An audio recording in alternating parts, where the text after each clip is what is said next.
কি? এখানে তো দুর্বার মালা নেই। দুর্বার মালা ছাড়া তো গজাননের পুজো হবে না। জেঠু, এই যে গজাননের দুর্বার মালা।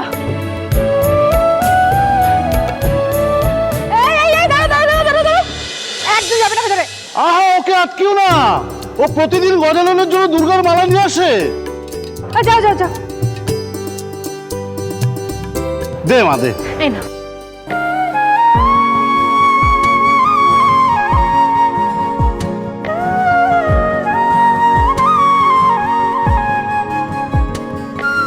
পুরোহিত মশাই, আমি জানতাম সুদামা আজকে এখানে আসবে।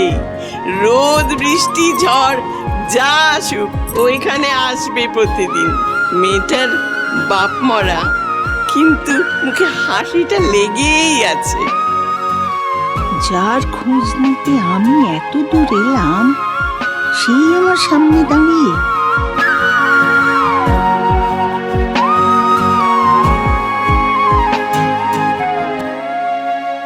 উমা, এই দেখো সুদেতে এখানেও চলে এসছে। মেয়ে কাউকে শান্তি দেবে না রে, ঘর জ্বালা নিয়ে কাপদ একটা। 2 বছর পরেই এই বসু মল্লিক ভবনে লক্ষ্মী আসবে। সে মেয়ে হবে রূপে লক্ষ্মী আর গুণে সরস্বতী। এই বসু মল্লিক পরিবারকে আলো করে রাখবে সে। মনে হচ্ছে গুরুদেবের কথা আজ মিলে যাচ্ছে। আপনি?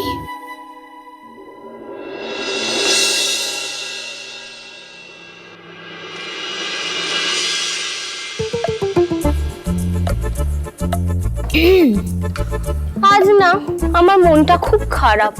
কালকে দাদা ভাইয়ের জন্য কেমন আমরা হেরে গেলাম। সত্যি দাদাভাই যেভাবে মুগ্ধ হয়ে মেয়েটাকেই দেখছিল, তাতে বরের জুতো তো দূর, বিয়ের দিকে তাকাবারই সময় ছিল না ওর। হ্যাঁ, এটা কিন্তু আমিও খেয়াল করেছি। হ্যাঁ রে ভাই, তুই কি আবার প্রেমে টেমে পড়লি? বাজে কথা বলিস না দিদি ভাই। দিদি দিদি বলে ডাকতে বারণ করেছি না তোকে? আমি তোর থেকে মাত্র 3 মিনিটের বড় রে। সুযোগ বুঝে তো সেই 3 মিনিটটাকেই কাজে লাগিয়ে যথেষ্ট দিদিগিরি ফলাস আমার উপরে। বেশ করি, যেটা জিজ্ঞেস করলাম তার উত্তরটা দে। উত্তরটা তোদের জানা আছে, আগেও বলেছি। তেজ বসু মল্লিকের দ্বারা এসব প্রেম টেম হবে না। আরে সেটা তো আমরাও জানি, কিন্তু তোর তো একটা নিজস্ব পছন্দ আছে যে মেয়ের এই গুণ থাকবে ওই গুণ থাকবে। দেখ দাদাভাই, ঠাম্মির পছন্দ তো আমরা সবাই জানি, আজ তোর পছন্দটাও শুনি। এই দাদা ভাই, ঠাম্মি আজকে বাড়িতে নেই, বলে দে না প্লিজ। বল না, বল না। বলেই দে। আরে বল না বাবা।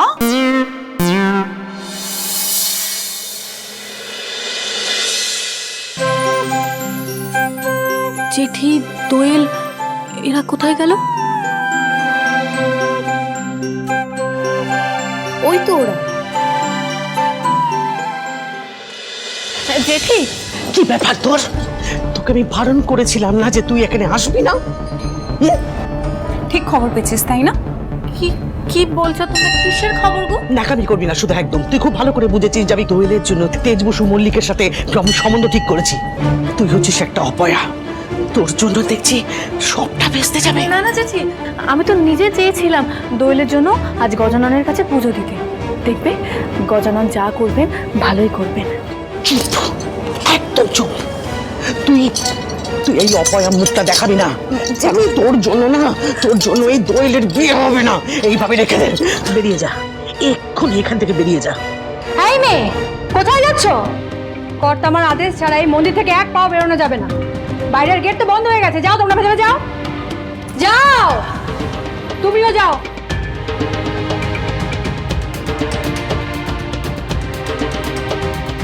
আপনারা যারা যারা এই মন্দিরে মেয়ের সম্বন্ধ নিয়ে এসছেন, তাদেরকে কর্তামা নিজের হাতে ভেট দেবেন। আপনারা অনুগ্রহ করে কেউ ভেট না নিয়ে যাবেন না।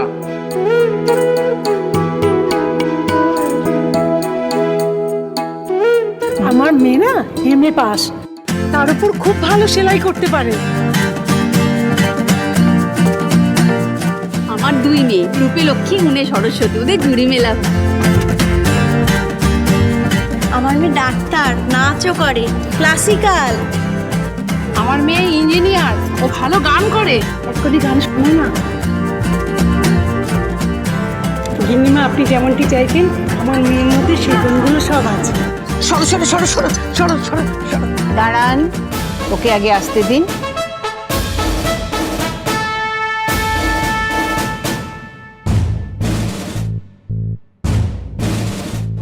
আপনি আমায় চিনতে পারছেন? হ্যাঁ, আমি তো আপনাদের কুটুম্ব। এই যে আমার মেয়ে দোয়েল। না না, ঠাকুরের সামনে পায়ে হাত দিতে নেই, তুমি জানো না? কর্তামা আর একখানাই আছে। ও,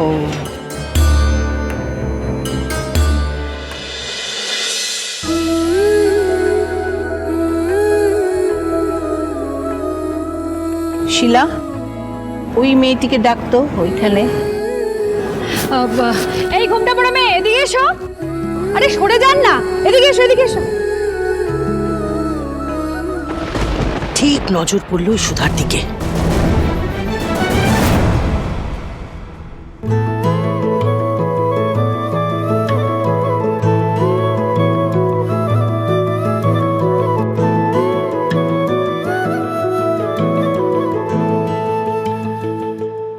ঠাম্মি আর আমার পছন্দ এক ডলি।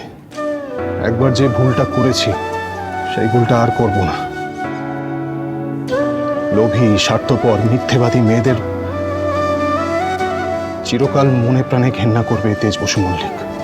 শুধুমাত্র রূপে, গুণে, বুদ্ধিতে শ্রেষ্ঠ হলে চলবে না। যে মেয়ে মনুষ্যত্বকেই নিজের আসল ধর্ম মানবে, যে সৎ পথে চলার সাহস রাখবে, লোভ স্বার্থ যে ত্যাগ করতে জানবে, সেই হবে তেজ বসু মল্লিকের যোগ্য। ওমা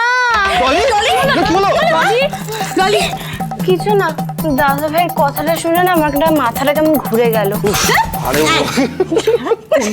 এই শর্ত সময় খালি এরা দুষ্টুমি করে। জেঠি, হ্যাঁ বল। বলছি ঠাম্মির পছন্দ হলেও দাদা ভাইয়ের পছন্দ মেলানো কিন্তু খুব কঠিন।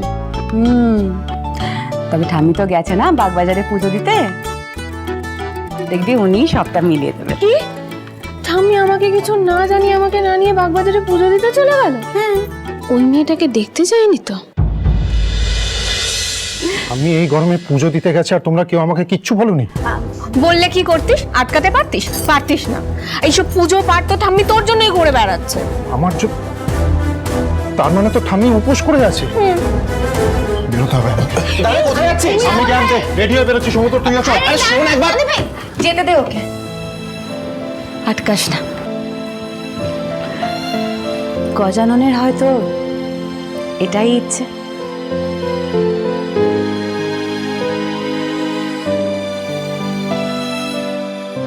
তুমি দেখো গজানন, এবার যেন মায়ের মেয়ে পছন্দ হয়। আর আমার ছেলে ঠিক যেমন চায় তেমনই এক সৎ নিষ্ঠাবান মেয়েকে তুমি খুঁজে দিও ওর জন্য।